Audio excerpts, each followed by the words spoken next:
السلام علیکم ورحمۃ اللہ وبرکاتہ۔ بسم اللہ الرحمن الرحیم۔ اللہم صلی علی محمد عبدک ورسولک وصلی علی المؤمنین والمؤمنات والمسلمین والمسلمات۔ ہمارے پیارے آقا صلی اللہ علیہ وسلم جسمانی طبیب بھی ہیں۔ سرکار مدینہ صلی اللہ علیہ وسلم کی بارگاہ میں 5 عورتیں حاضر ہوئی جن کے منہ سے بدبو گندی دہنی کی بیماری تھی۔ آپ صلی اللہ علیہ وسلم نے گوشت کا ٹکڑا چبا کر ان کو کھلایا، ان کے منہ کی بیماری ہمیشہ کے لیے دور ہو گئی۔ چنانچہ طبرانی شریف میں ہے کہ سلطان مدینہ صاحب معطر پسینہ صلی اللہ علیہ وسلم کی خدمت اقدس میں حضرت عمیرہ بنت مسعود رضی اللہ تعالیٰ عنہ بما اپنی بہنوں کے حاضر ہوئی۔ وہ 5 تھی۔ انہوں نے آپ صلی اللہ علیہ وسلم کو خشک گوشت کھاتے ہوئے پایا تو آپ صلی اللہ علیہ وسلم نے ان کو وہ گوشت اپنے مقدس منہ میں چبا کر دیا تو ان میں سے ہر ایک نے ایک ایک ٹکڑا چبایا، بس جب تک وہ زندہ رہی ان کے منہ سے بدبو کبھی نہ آئی۔ رافع، نافع، دافع، شافع، کیا کیا رحمت لائے یہ ہے۔ میٹھے میٹھے اسلامی بھائی اور بہنوں، یقیناً سرکار مدینہ سلطان باقرینہ قرار قلب و سینہ صاحب معطر پسینہ باعث نزول سکینہ صلی اللہ علیہ وسلم بے مثل روحانی و جسمانی طبیب ہے۔ جس پر کرم فرما دے اس کی کیسی ہی خطرناک و لاعلاج بیماری ہو پل بھر میں دور ہو جائے۔ کاش ہم گنہگاروں کے مریضوں پر بھی چشم شفا ہو جائے۔ گناہوں کا اندھیرا چھا گیا ہے آبگینوں پر، خدا را ہو کرم نور مجسم یا رسول اللہ صلی اللہ علیہ وسلم۔ پسینہ مبارک کی شیشی بھر لی۔ حضرت سیدنا انس رضی اللہ تعالیٰ عنہ فرماتے کہ ایک روز مکہ داتا مدنی آقا صلی اللہ علیہ وسلم ہمارے گھر تشریف لائے اور دوپہر کا وقت قیلولہ فرمایا۔ آپ صلی اللہ علیہ وسلم کو آرام فرماتے وقت بہت پسینہ آیا کرتا تھا۔ میری والدہ ام سلیم رضی اللہ تعالیٰ عنہ شیشی لے کر آپ صلی اللہ علیہ وسلم کا پسینہ مبارک جمع کرنے لگی۔ آپ صلی اللہ علیہ وسلم کی آنکھ کھل گئی۔ فرمایا، اے ام سلیم رضی اللہ تعالیٰ عنہ، کیا کر رہی ہو؟ عرض کیا، یا رسول اللہ صلی اللہ علیہ وسلم، آپ کا پسینہ مبارک جمع کر رہی ہوں تاکہ میں بطور خوشبو استعمال کروں، کیونکہ اس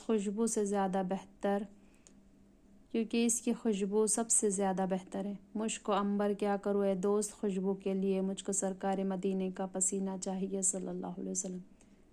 پاکیزہ دلہن کے لیے پاکیزہ خوشبو۔ حضرت سیدنا ابو ہریرہ رضی اللہ تعالیٰ عنہ فرماتے کہ ایک شخص رحمت عالم نور مجسم صلی اللہ علیہ وسلم کی خدمت بابرکت میں حاضر ہوا، عرض کی، یا رسول اللہ صلی اللہ علیہ وسلم، میری بیٹی کا نکاح ہے، میرے پاس خوشبو نہیں ہے۔ آپ صلی اللہ علیہ وسلم نے کچھ خوشبو عنایت فرمائے دے۔ آپ صلی اللہ علیہ وسلم نے فرمایا، کل ایک کھلے منہ والی شیشی لے آنا۔ دوسرے روز وہ شخص شیشی لے کر حاضر ہوا۔ مدنی آقا صلی اللہ علیہ وسلم نے اپنے دونوں نورانی بازوؤں سے اس میں پسینہ مبارک ڈالنا شروع کیا، یہاں تک کہ وہ بھر گئی۔ پھر فرمایا، اسے لے جا اور بیٹی سے کہہ دینا اسے لگا لیا کرے۔ پس جب وہ آپ صلی اللہ علیہ وسلم کے پسینے مبارک کو لگاتے تمام اہل مدینہ کو اس کی خوشبو پہنچتی، یہاں تک کہ ان کا گھر کا نام بیت المطیبین، خوشبو والا گھر، مشہور ہو گیا۔ واللہ جو مل جائے میرے گل کا پسینہ، مانگے نہ کبھی عطر نہ پھر چاہے دلہن پھول۔ کیا مہکتے ہیں مہکنے والے۔ حضرت سیدتنا ام عاصم رضی اللہ تعالیٰ عنہ فرماتی ہے کہ حضرت سیدنا عتبہ رضی اللہ تعالیٰ عنہ کی زوجیت میں ہم 4 عورتیں تھیں۔ ہم میں سے ہر ایک کی کوشش میں رہتی تھی کہ وہ خوشبو میں اپنے شوہر سے بڑھ جائے، اور حضرت عتبہ رضی اللہ تعالیٰ عنہ کا یہ حال تھا کہ وہ صرف اپنے داڑھی میں ایک عام تیل لگاتے تھے، جس کے سوا کوئی خوشبو استعمال نہیں کرتے تھے، لیکن اس کے باوجود ہم سب سے زیادہ معطر اور پاکیزہ رہتے تھے۔ جب گھر سے نکلتے تو لوگ کہتے کہ ہمیں نے اس خوشبو سے زیادہ نفیس خوشبو نہیں سونگھی جو عتبہ رضی اللہ تعالیٰ عنہ لگاتے ہیں۔ ام عاصم رضی اللہ تعالیٰ عنہ فرماتی ہے، میں نے ایک روز حضرت عتبہ رضی اللہ تعالیٰ عنہ سے عرض کی، ہم بہتر سے بہتر خوشبو لگانے کی کوشش کرتی ہیں، مگر آپ رضی اللہ تعالیٰ عنہ مگر آپ کی خوشبو سے بڑھ نہیں پاتی، آخر اس کی کیا وجہ ہے؟ آپ نے فرمایا، مجھے میرے مدنی آقا صلی اللہ علیہ وسلم کی ظاہری حیات مبارک میں ایک بیماری لگ گئی تھی۔ میں نے آپ صلی اللہ علیہ وسلم کی خدمت بابرکت میں حاضر ہوا اور بیماری کی شکایت کی۔ آپ صلی اللہ علیہ وسلم نے مجھے کپڑے یعنی قمیض اتارنے کا حکم دیا۔ میں نے کپڑے اتار دیے اور آپ صلی اللہ علیہ وسلم کے آگے بیٹھ گیا۔ ستر چھپا ہوا تھا۔ تاجدار مدینہ صلی اللہ علیہ وسلم نے اپنے نورانی دست مبارک پر پھونک ماری، پھر اپنا نورانی ہاتھ مبارک میری پیٹھ اور پیٹ پر پھیر دیا۔ اس روز سے میرے پورے جسم میں یہ خوشبو مہکی ہوئی ہے۔ یا رب، ہرا بھرا رہے داغ جگر کا باغ، ہر ماہ ماہ بہار ہو، ہر سال سال اول، ان دو کا صدقہ جن کو کہا میرے پھول ہے، کیجئے رضا کو حشر میں خندائے مثال گل۔ بھینی خوشبو سے گلیاں مہک جائیں۔ حضرت سیدنا جابر بن سمرہ رضی اللہ تعالیٰ عنہ فرماتے ہیں کہ مدینے کے سلطان رحمت عالمین صلی اللہ علیہ وسلم نے ایک بار اپنی نورانی دست مبارک میرے چہرے پر پھیرا۔ میں نے اسے ٹھنڈا اور ایسا معطر ہوا کی طرح پایا جو کسی عطر فروش کی شیشے یا صندوقچی سے نکلتی۔ آپ صلی اللہ علیہ وسلم جب کہیں تشریف لے جاتے تو جسم مبارک کی خوشبو راستے میں پھیل جاتی۔ ہم سمجھ لیتے کہ آپ صلی اللہ علیہ وسلم اس راہ سے گزرے جس راہ سے وہ سید والا ہو کر رہ گئی ساری زمین عنبر سارا ہو کر، صلی اللہ علیہ وسلم۔ حضرت سیدنا جابر اور حضرت سیدنا انس رضی اللہ تعالیٰ عنہما فرماتے ہیں کہ مدینہ کے تاجدار سرکار عبد قرار شافی روز شمار صلی اللہ علیہ وسلم جب مدینہ منورہ کی کسی گلی سے گزرتے تو لوگ ان کی اس گلی سے میں خوشبو پا کر اس گلی میں سے مدنی آقا کا گزر ہوا ہے، ان کی مہک نے دل کے گنچے کھلا دیے، جس راہ چل دیے ہیں کوچے بسا دیے ہیں۔ صحابہ کرام رضی اللہ تعالیٰ عنہ سرکار صلی اللہ علیہ وسلم کو کس طرح تلاش کرتے۔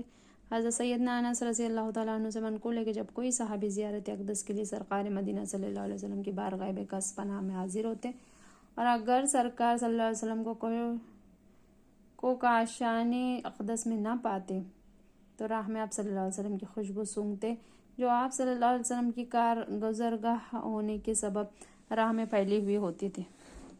اس طرح مدینے کی گلیوں میں خوشبو کے سہارے آپ صلی اللہ علیہ وسلم کو ڈھونڈتے چلے جاتے اور حضور صلی اللہ علیہ وسلم اس راہ سے گزرے ہیں۔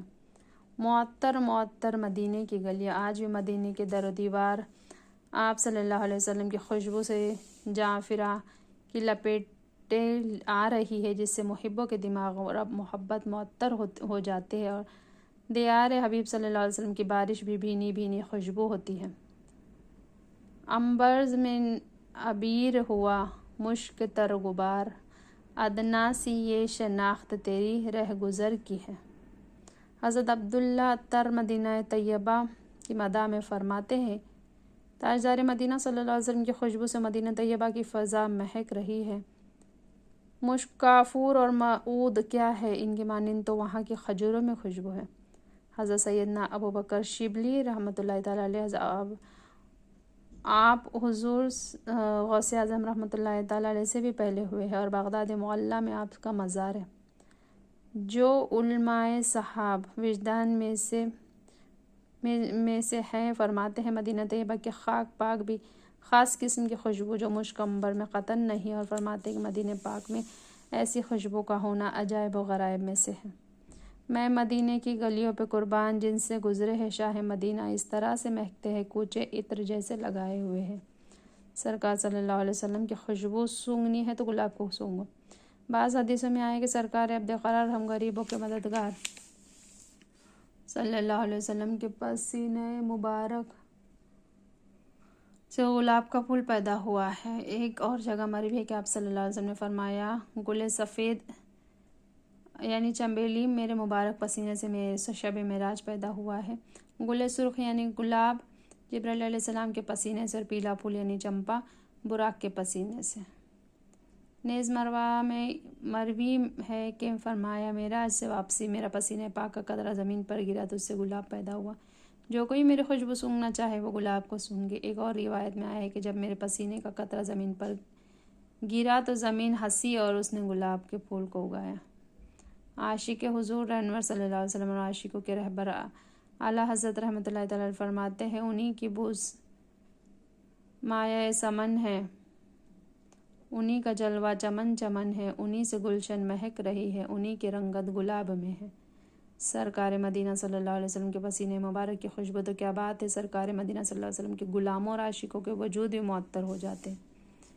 آج بھی جس گھر میں آقا صلی اللہ علیہ وسلم کی قدم آ جائے وہ خوشبوؤں سے مہک اٹھتا ہے، عشاق کی قبریں بھی معطر ہو جاتی ہیں۔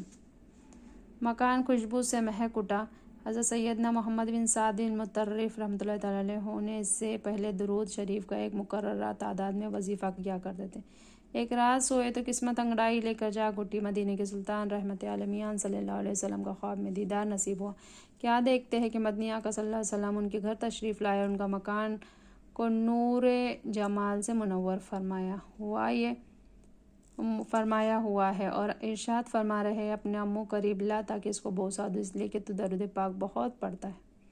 بزرگ فرماتے ہیں مجھے شرم آئی اور مدینے کے تاجدار دو جہاں کے مختار صلی اللہ علیہ وسلم کے سامنے اپنے منہ کو کیسے لے جاؤں، لیکن میں نے اپنے رخسار کو شہنشاہ مدینہ صلی اللہ علیہ وسلم کے دہن مبارک کے سامنے کر دیا تو آپ صلی اللہ علیہ وسلم نے نہایت شفقت کے ساتھ میرے رخسار پر بوسہ دیا۔ جب میں بیدار ہوا تو میرا سارا مکان مشک کی خوشبو سے مہک رہا تھا اور میرے رخسار سے 8 روز تک مشک کی خوشبو آتی رہی۔ کیا مہکتے ہیں مہکنے والے، بو پہ چلتے ہیں بھٹکنے والے، آسیو تھام لو دامن ان کا صلی اللہ علیہ وسلم، وہ نہیں ہاتھ جھڑکنے والے۔ عاشق کی قبروں سے خوشبو کی لپیٹیں۔ دلائل الخیرات شریف کے مؤلف حضرت سیدنا محمد بن سلیمان جزولی رحمۃ اللہ تعالیٰ علیہ اپنی زندگی میں کثرت کے ساتھ درود پاک پڑھا کرتے تھے۔ آپ رحمۃ اللہ تعالیٰ کے انتقال کے بعد آپ کی قبر مبارک سے کستوری کی خوشبو لپٹیں آتی تھیں۔ آپ کے وصال کے 70 سال بعد آپ کا جسم مبارک منتقلی کے لیے قبر مبارک سے نکالا گیا۔ لوگوں نے دیکھا کہ آپ کا کفن تک بوسیدہ نہ ہوا تھا اور آپ کا جسم مبارک بالکل صحیح حالت میں تھا جیسے آج ہی لیٹے ہوئے ہیں۔ آپ رحمۃ اللہ علیہ کی کوئی حالت تبدیل نہ ہوئی تھی، یہاں تک کہ وصال شریف کے وقت داڑھی مبارک کا جو خط بنا ہوا تھا ویسے ہی تھا، اور نہ ہی زمین میں آپ صلی اللہ علیہ وسلم آپ رحمۃ اللہ تعالیٰ کے جسم کو کوئی نقصان پہنچایا تھا۔ کسی نے آپ رحمۃ اللہ تعالیٰ کے رخسار مبارک پر انگلی رکھ کر دبایا تو زندہ لوگوں کی طرح خون کی گردش جاری تھی، جیسا کہ زندہ انسان کے چہرے پر زور سے انگلی دبانے پر عارضی طور پر سفید سا دھبا ہو جاتا ہے اور انگلی ہٹانے سے اصل حالت میں آ جاتا ہے، ویسے ہی یہاں پر ہوا۔ میری سگے مدینہ کی والدہ مشفقہ رحمۃ اللہ تعالیٰ علیہ کا شب جمعہ 17 صفر المظفر 1398 کو انتقال ہوا۔ الحمدللہ کلمہ طیبہ اور استغفار پڑھ کے بعد میں زبان بند ہوئی۔ والدہ نے میرے سامنے ہی دم توڑا، خصوصاً غسل دینے کے بعد چہرہ نہایت ہی روشن ہو گیا تھا۔ جس حصے میں زمین پر روح قبض ہوئی تو اس حصے سے کئی روز تک خوشبو آتی رہی، خصوصاً کئی روز تک رات کو اس حصے میں جس میں انتقال ہوا تھا طرح طرح کی خوشبوؤں کی لپیٹیں آتی رہی۔ تیجے والے دن صبح کے وقت چند گلاب کے پھول لا کر رکھے تھے، شام تک تقریباً پھول تر و تازہ رہے۔ میں نے اپنے ہاتھ سے والدہ کی قبر پر چڑھائے، یقین جانیے ان میں سے ایک عجیب بھینی بھینی خوشبو تھی کہ میں حیران رہ گیا۔ کبھی گلاب کے پھولوں میں نے ایسی خوشبو نہیں سونگھی تھی، نہ یہ سطور لکھنے تک سونگھی تھی، بلکہ گھنٹوں تک وہ خوشبو میرے ہاتھوں میں آتی رہی۔ برستا نہیں دیکھ کر ابر رحمت، بدوں پر بھی برسانے والے صلی اللہ علیہ وسلم۔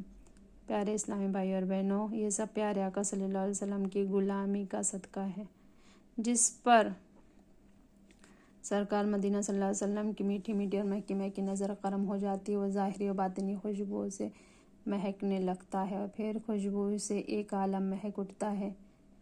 ذرے جھڑ کر تیری پیزاروں کے تاج سر بنتے ہیں سیاروں کے، کیسے آقاؤں کا بندہ ہوں رضا بول بالے میری سرکاروں کے۔ اے میرے پیارے اللہ عز و جل، اپنے پیارے حبیب صلی اللہ علیہ وسلم کی پیاری پیاری اور بھینی بھینی خوشبو کا صدقہ ہمارے گناہوں کے آلودگی اور گندگیوں کو دور فرما اور فیشن کی بدبو سے نجات دے کر سنتوں کی خوشبو سے ہمارے وجود کو مہکا دے۔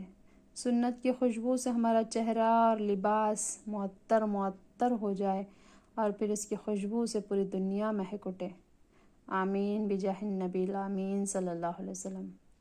یا رب ہرا بھرا رہے داغے جگر کا باغ، ہر ماہ بہار ہو، ہر سال سال گل، ان دو کا صدقہ جن کو کہا میرے پھول ہیں رضی اللہ تعالیٰ عنہ، کیجئے رضا کو حشر میں خندان مثال گل رحمۃ اللہ تعالیٰ علیہ. سبحان اللہ و بحمدی سبحانک اللہم و بحمدک اشہد ان لا الہ الا انت نستغفرک و نتوب الیک. سبحان ربک رب العزۃ عما یصفون و سلام علی المرسلین والحمد للہ رب العالمین. جزاک اللہ خیرا کثیرا.